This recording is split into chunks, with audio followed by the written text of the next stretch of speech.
หมายสูงฮับตอนพี่น้องคาผู้ปันแห้งในตอนรายการดูอ่านปีต่างข้อตัดเจ็ดดูวันต่อจูในค่ะอ๋อเอาค่ะวันเหมือนในค่ะข่าวใจหยดคำค่ะที่มาดูอ่านมีปันกวนเกิดวันจันทร์พองอายุอายุ29 ปีในค่ะอ๋อข้อมูลอันนี้ก็เลยปึงมาที่ในปรับฉากที่มันสู่เต็มไว้ในค่ะอ๋อปีต่างข้อตัดเจ็ดดูวันต่อจูในค่ะ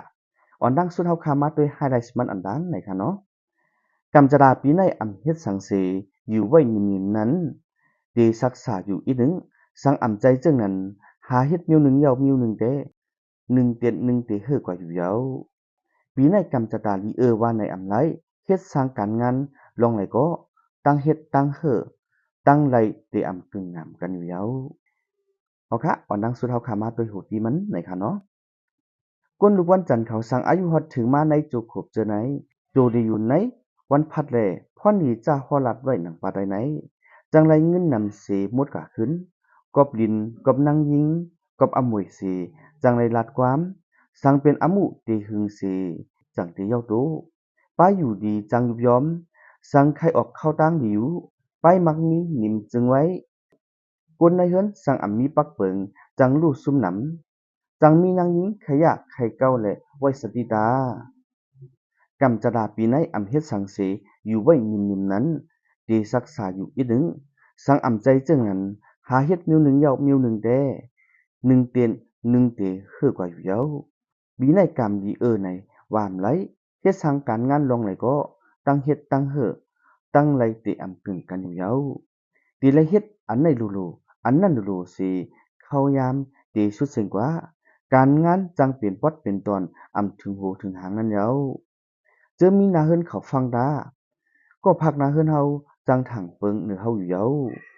เจ้าเก่าก็แหมใจเลยฮบทบลงอยากผืดก้นในเฮือนในเยเจ้าเก่าเจอนั่นก็ดีทบตั้งอยากผืดไว้หางไผมันอยู่เย้า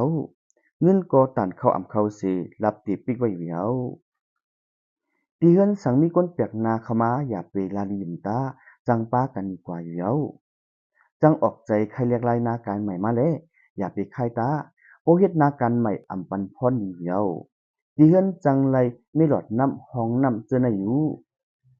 ตีดังกิ่วอันเฮาอยู่นั้นมาสาอาสุภาปออยู่เย้าเพราะว่าไรทบน้ำมิกหนังนั้นแล้วเจ้าเก่าตีไรออกเข้าดังอยู่เย้า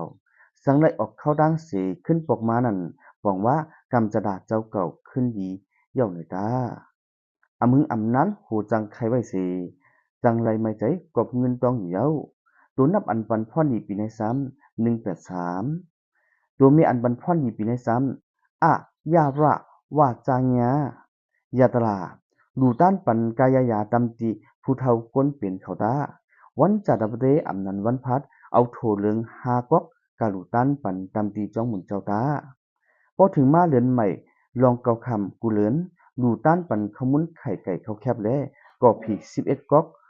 ตำตีพระตีเฮินเฮานันตาอันเงียมเจานั้นตีหายกว่าเยา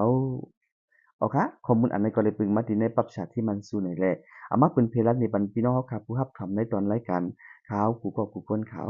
ย้อนให้พี่น้องเขาใครได้อยู่ดีกินหวานเหตุการณ์นั้นก็ให้ได้ขึ้นใหญ่มักมีหลีเป็นเสกำค่ะไม่สงค่า